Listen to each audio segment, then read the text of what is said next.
Hello friends, स्वागत है आपका मेरे यूट्यूब चैनल पे। और आज मैं बनाने जा रही हूँ बिहार की बहुत ही फेमस चना दाल की पूड़ी, जो कि खाने में बहुत ही अच्छी लगती है। और बिहार में इसे सगुन की पूड़ी भी बोली जाती है, क्योंकि बिहार में इसे पूजा पाठ के दिनों में, और जब दुल्हन आती है पहली बार घर पे, तो दुल्हन भी ये पूड़ी बनाती है, इसलिए बिहार में इसे सगुन की पूड़ी भी बोली जाती है। तो यहाँ पे मैंने 1 कप चना दाल लिया था, उसे मैंने 4 से 5 घंटे के लिए सोख करके रख दिया था।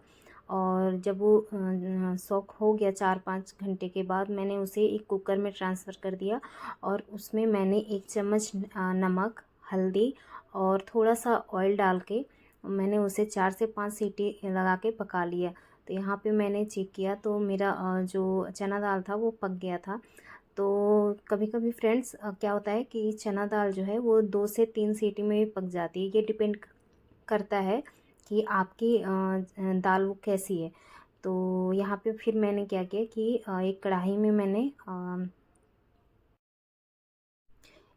मैंने सरसों का तेल डाला। उसके बाद मैंने 1 चम्मच जीरा डाला, और 4 से 5 हरी मिर्च और 4 से 5 कलियाँ लहसुन की मैंने क्या किया था कि मिक्सर में ग्राइंड कर लिया था, और उसे मैंने डाल के हल्का सा फ्राई कर लिया।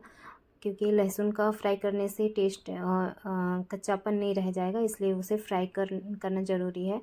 उसके बाद मैंने क्या किया कि मैंने जो दाल यहाँ पे बॉईल किया था, सीटी लगाया था, उसे मैं डाल के और ऐसे अच्छे से उसे मैश करते हुए पकाऊंगी। तो यहाँ पे मैंने चमचे से ही मैश कर लिया। आप चाहें तो जो पोटैटो मैशर आता है, आप उससे भी मैश कर सकते हो। यहाँ पे अच्छे से मैश हो जानी चाहिए, नहीं तो क्या होगा कि जब आप स्टफिंग करके पूड़ी बनाओगे ना, तो वहाँ पे पूड़ियाँ जो है वो फटने लगेंगी। और जब ऑयल में पूड़ियाँ फटने लगती है ना, तो इसके क्या होता है कि इसका जो चना दाल जो भी है आपने भरा रहता है, वो भी ऑयल में चला जाता है, तो ऑयल भी बर्बाद होता है, और पूड़ी भी ख़राब हो जाती है। तो यहाँ पे मैंने फ्राई करके उसे अलग से कढ़ाई से हटा के और एक पैन में रख लिया है, बर्तन में, क्योंकि उसे ठंडा करना भी ज़रूरी है।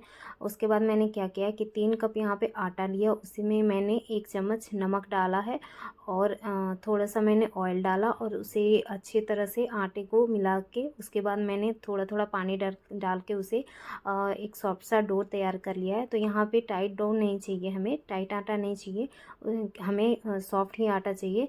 तो यहाँ पे मैं आटा को गूँथ के तैयार कर लूँगी सॉफ्ट सा। और उसके बाद यहाँ पे फ्रेंड्स मेरा जो आटा है वो तैयार हो चुका है। देखो यहाँ पे सॉफ्ट, बहुत ही सॉफ्ट मैंने आटा लगाया है। तो ऐसा ही आटा हमें पूड़ी के लिए चाहिए।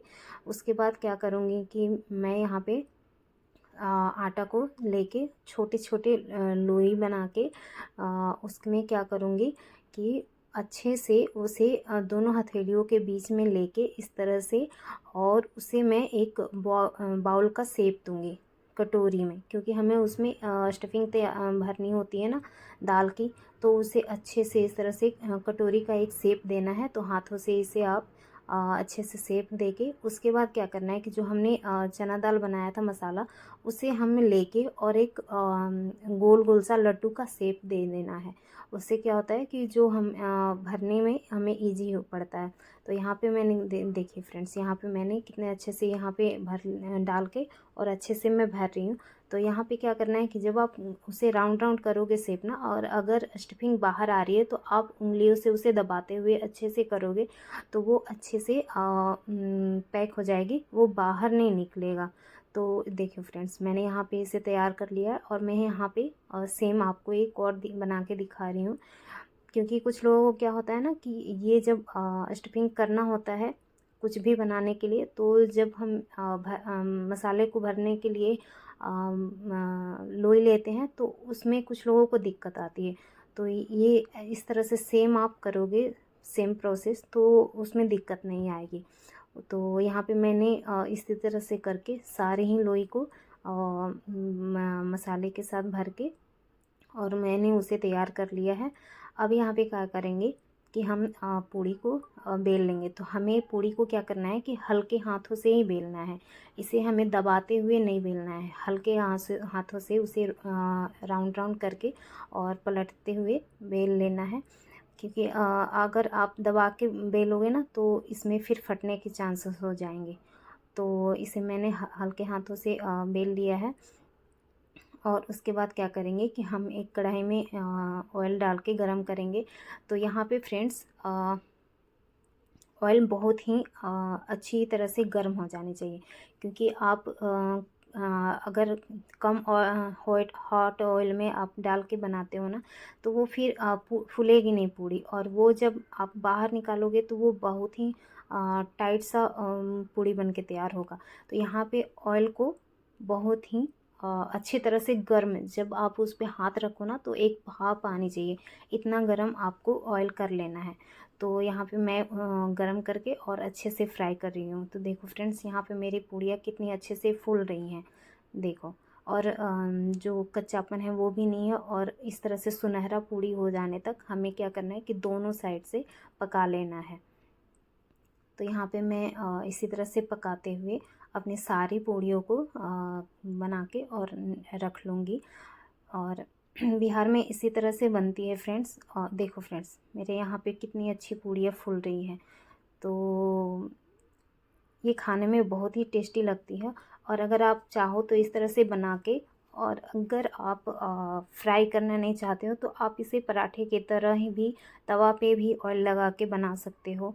मैं अधिकतर वैसे ही बनाती हूँ, पर कभी कभी ये फ्राई करके भी बनाती हूँ।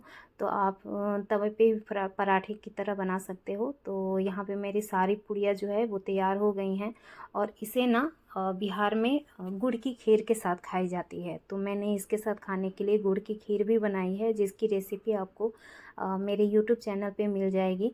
और फ्रेंड्स, मैं यहाँ पे आपको दिखा रही हूँ ये मेरी पूड़ी कितनी सॉफ्ट बनी है। ये एक हाथ में आ रही है, इतनी सॉफ्ट और अच्छी बनी है। तो यहाँ पे मैं सर्व कर लेती हूँ।